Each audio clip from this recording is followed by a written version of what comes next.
I came home expecting a quiet evening, maybe a beer and some leftover food. What I didn't expect was the smell of grilled meat in the air, thick, smoky, and coming from my own front yard. My stomach tightened. I turned the corner, and that's when I saw it. My lawn had been taken. Tables, chairs, a giant grill, and at least 50 people laughing, drinking, and stuffing their faces with burgers on my property. At first, I thought maybe I had died on the drive home, and this was some sort of bizarre afterlife punishment. But no, I was very much alive, and my grass was very much being crushed by a herd of homeowner association members in pastel polo shirts. A bouncy house had somehow materialized in my backyard. Kids were shrieking with excitement, diving into my pool. Someone, some complete stranger, was standing in my open garage pouring themselves a drink from my bar. I was frozen, struggling to process the absurdity of the scene. When I saw her, Karen, the queen of the homeowner association, standing by the grill, with a plastic cup in one hand, and an air of self-importance oozing off her like cheap fragrance. Her expression brightened when she saw me, as if I were a long-lost friend, instead of the actual owner of the house she was currently occupying. "Oh, Jake, you're home early. Isn't this just amazing?" I blinked. My brain short-circuited. "I'm sorry, what?" Karen sighed like I was the slowest student in her imaginary lecture. "The annual Homeowner Association Charity Barbecue. We're raising money for the neighborhood park fund. I put up notices. I sent emails. Didn't you see the announcement?" Announcement? Flyers. I wasn't even in the homeowner association. I never signed anything, never agreed to their ridiculous rules. But that had never stopped Karen from acting like she had control over my existence. I took a deep breath, my hands balling into fists. "Karen, this is my property. You didn't ask. You didn't even tell me. You can't just." "Oh, Jake." She laughed, actually laughed and patted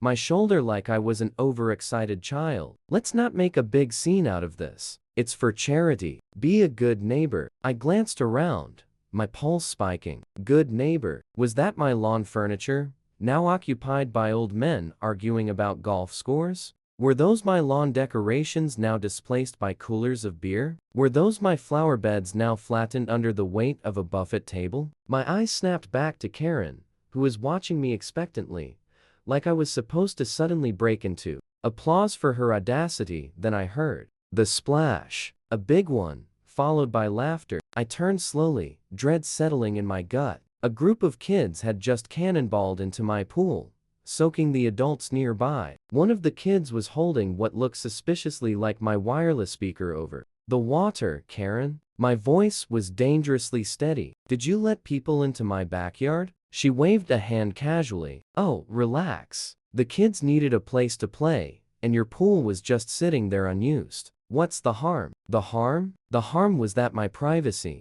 my property and my patience had all been violated by this lunatic and her band of entitled homeowners. My jaw tightened as I took in the full disaster of my now occupied home. And then I saw him, Karen's husband, sitting in my patio chair drinking from my crystal whiskey glass, sipping from a bottle of my 30-year-old scotch. I so read. "Everyone out." The words came out sharper, louder than I intended, cutting through the noise and sizzling grill. Conversations died. Heads turned. The air grew thick with tension. Karen's smile stiffened. "Jake, come on. Don't be such a killjoy. This is a community event. I pointed toward the driveway. "I'm not in your stupid homeowner association. I never agreed to this. You are trespassing. You and every single person here need to pack up and leave now." Murmurs rippled through the crowd. Some people grabbed their plates and quietly retreated, sensing the impending explosion. But Karen? She folded her arms, her face settling into a look of exaggerated offense. "Jake, you're being ridiculous. This is for charity. You wouldn't seriously shut down a good cause over something so insignificant." "Petty?" I let out a sharp laugh. "You mean the fact that you used my property without my approval? That people are in my pool, drinking my alcohol, using my belongings?" I gestured wildly at the chaos around me. "Tell me, Karen, what's the rental rate for someone else's home these days?" Because I don't recall agreeing to lease my house out for free. Her lips pursed. But before she could open her mouth, I pulled out my phone and started snapping photos. The tables, the grill, the bouncy house, the mess. "What are you doing?" she snapped. I didn't look up. "Documenting for what?" I met her gaze, my lips curling into a slow, dangerous grin. "For the invoice." The color drained from her cheeks. "Invoice?" "Yep." I took another picture, this time of the dripping kids climbing out of my pool. "Since you've decided to host an event on my property, I'll be sending you a rental bill. Let's say 10 grand sounds reasonable." Gasps echoed. Someone actually choked on their drink. Karen's jaw fell open. That's insane. So is breaking into someone's home.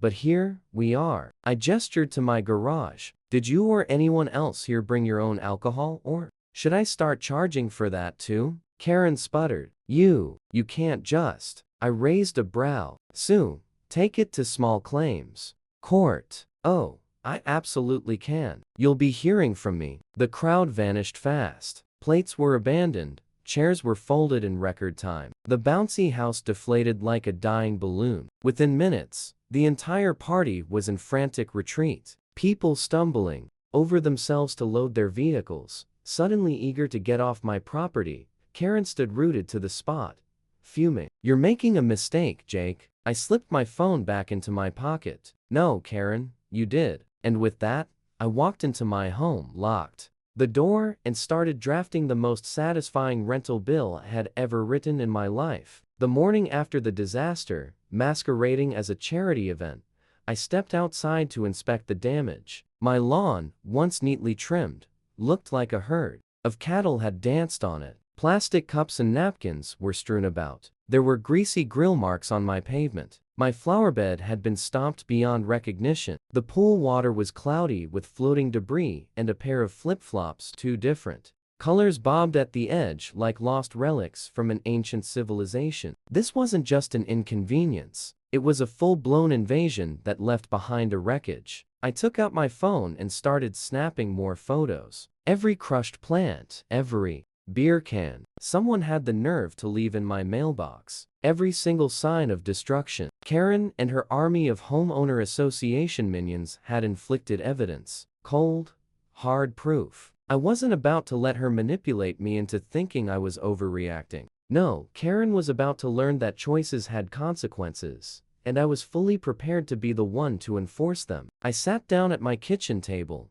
coffee in one hand and my laptop open in front of me. If she had just apologized and offered to pay for the damage, maybe I would have let it slide. But no, she had doubled down, acted like I was the villain, and treated my property like her personal venue. That meant it was time to get serious. A quick Google search confirmed what I already suspected. Unauthorized use of private property could legally be considered a rental. I found a local landscaper who gave me a quick online estimate based on the damage. Just to restore my lawn alone would cost over $3,000, and that didn't include the pool cleaning, the missing liquor, or the fact that someone had clearly dented my mailbox while drunkenly trying to escape. I crafted the invoice with precision, adding everything up, then throwing in an extra fee for unauthorized event hosting. By the time I was done, the grand total came to $10,000.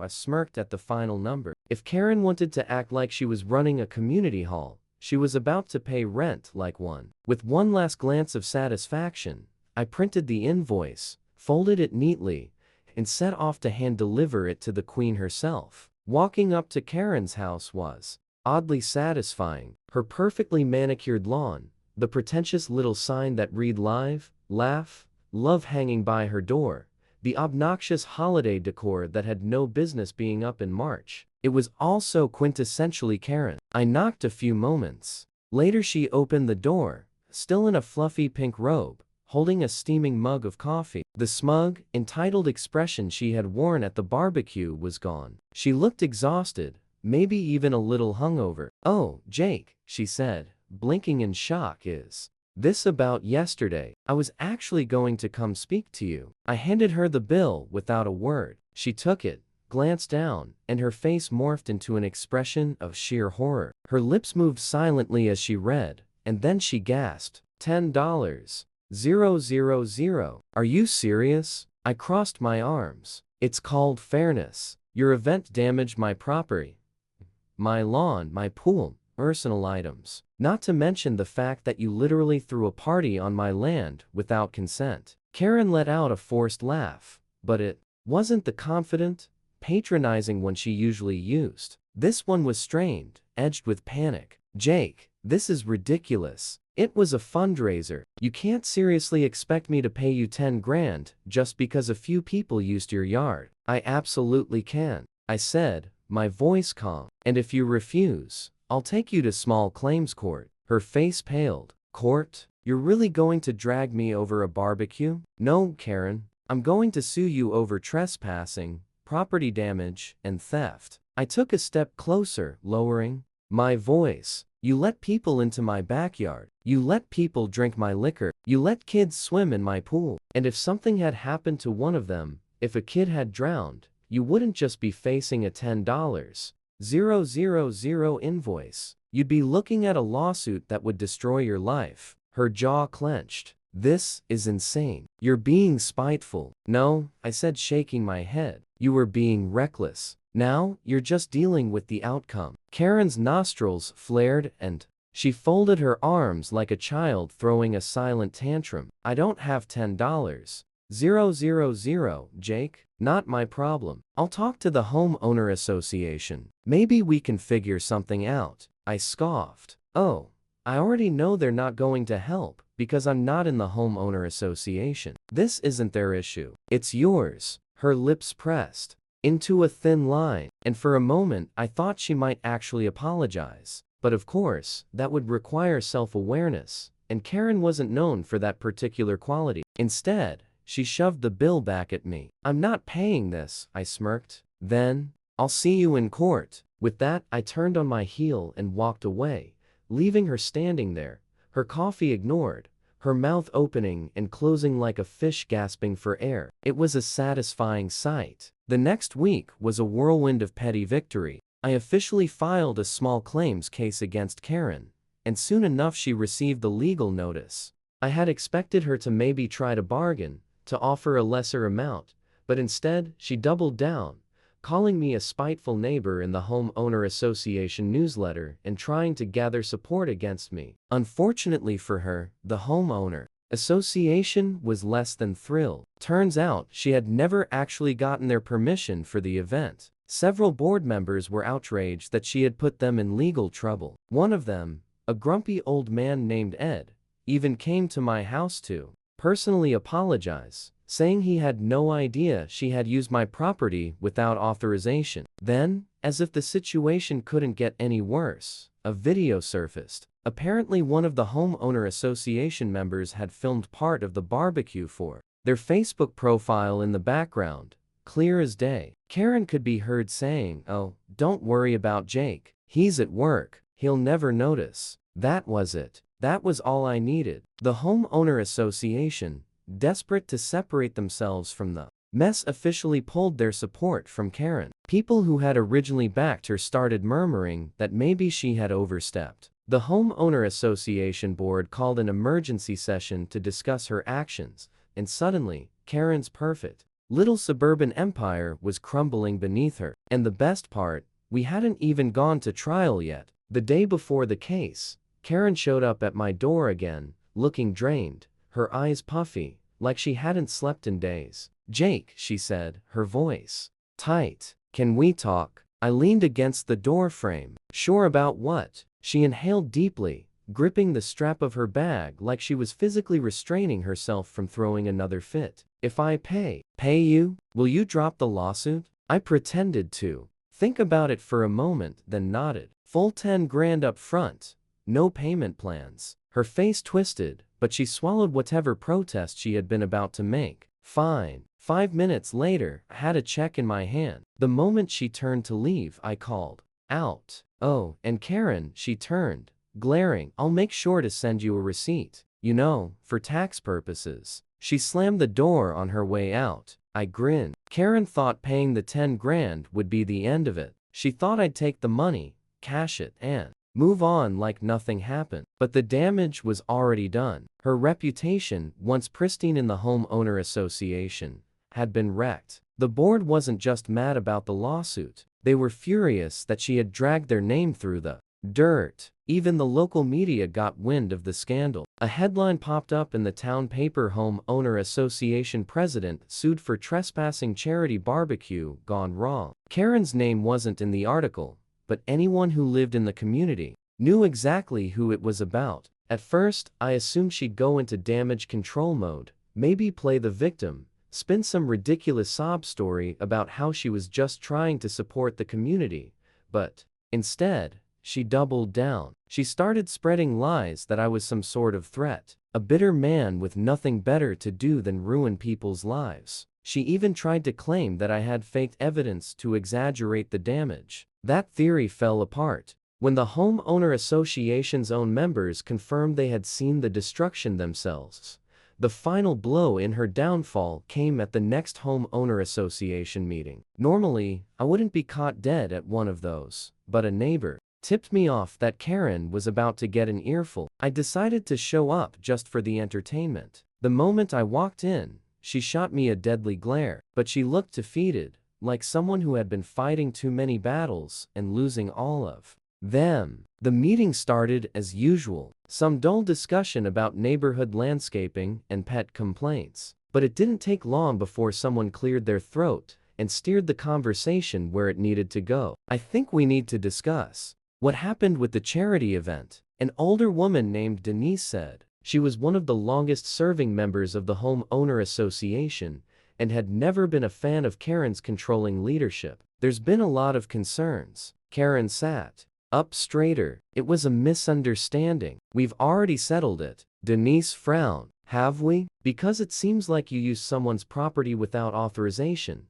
got sued, and then forced the homeowner association into the news for all the wrong reasons." Karen let out a forced laugh. "Oh, come on. We've all made little mistakes." Denise arched an eyebrow. "Karen, you trespassed into someone's yard and threw a party. That's not a little mistake. That's criminal." A few murmurs of agreement rippled through the room. Karen's confident mask cracked just a little. "I was doing it for charity," she said, her voice strained. A man named Greg, one of the newer board members, shook his head. "That doesn't excuse anything. You knew Jake wasn't in the home owner association. You knew it wasn't common property, and you knew he wasn't home. You even said it in that recording." Karen's mouth opened, then snapped shut. For the first time, she seemed to realize she wasn't going to escape this. Denise cleared her throat again. "I moved to vote on removing Karen as leader of the homeowner association, effective immediately." Karen's head whipped toward her. "You can't be serious." Greg nodded. "I seconded the motion." The vote happened right there. Karen, the woman who had ruled the homeowner association like a suburban dictator, was voted out of her own position in less than 5 minutes. When the final decision was read, she didn't even fight. She just sat there stunned, like the reality of her fall had finally hit her. When the meeting ended, I walked past her toward the door. She glared at me, but it wasn't the usual arrogant look. It was something else. Defeat. "This is your fault," she muttered under her breath as I passed. I stopped and smiled. "No, Karen, this is yours." Then I walked out with Karen disgraced and the 10 grand securely deposited in my bank. I did what any rational person would do. I threw my own celebration. A massive one. Unlike hers, mine was actually on my own land. And everyone who had been annoyed by the homeowner association's rules over the years got an invitation. The irony wasn't lost on anyone, least of all Karen, who was forced to listen the sounds of cheer and music from her house. A few doors down, people brought beverages, grilled food, and even a DJ. My backyard, which had been a battlefield just weeks before, was alive with excitement. Even Greg and a few of the non-Karen tainted homeowner association members showed up at one point. Denise raised a beer toward me and smirked. "So, did you ever think about running for homeowner association leader?" I nearly spit out my drink. "Oh, God, no. I'd rather set my house on fire." She laughed. "Can't say I blame you." As the night went on, I caught glimpses of Karen spying through her curtains. At one point, she even walked over as if considering whether she could talk her way into the gathering. The second she saw me watching her, she turned on her heel and stormed back inside. The next day, I woke up to a knock on my door. I half expected Karen to be standing there with some last-ditch attempts to guilt-trip me. Instead, it was a courier with a large parcel. I opened it up and found an official resignation letter from Karen. Not just from the Homeowner Association presidency, but from the Homeowner Association entirely. That's when it hit me. She wasn't just kicked out as leader. She was so humiliated that she had decided to sell her house and leave the neighborhood altogether. I let out a slow whistle. Damn. I found out later that she listed her house at a discounted price, desperate to escape before her reputation got any worse. By the time she finally moved, nobody in the neighborhood even cared. The Homeowner Association moved on. The new leader was a much more reasonable guy. Someone who actually listened to people instead of controlling them. The neighborhood felt better without Karen's dominating presence. Months later, I was sitting on my porch enjoying a quiet evening when a moving truck pulled up to Karen's old house. A young couple got out, looking cheerful and friendly. The woman waved at me. "Hey, we're your new neighbors." I smiled back. "Welcome to the community," she grinned. "Anything we should know?" I thought about it for a moment, then I shrugged. "Just don't throw a cookout on my lawn, and we'll get along great." She laughed, clearly thinking I was joking. I didn't correct her. Some things were better left in the past. As I leaned back in my chair, sipping my drink, I took a deep breath. The air smelled wonderful. No stolen barbecues. No homeowner association nonsense. Just peace, quiet, and the satisfaction of finally winning against Karen. Life was good.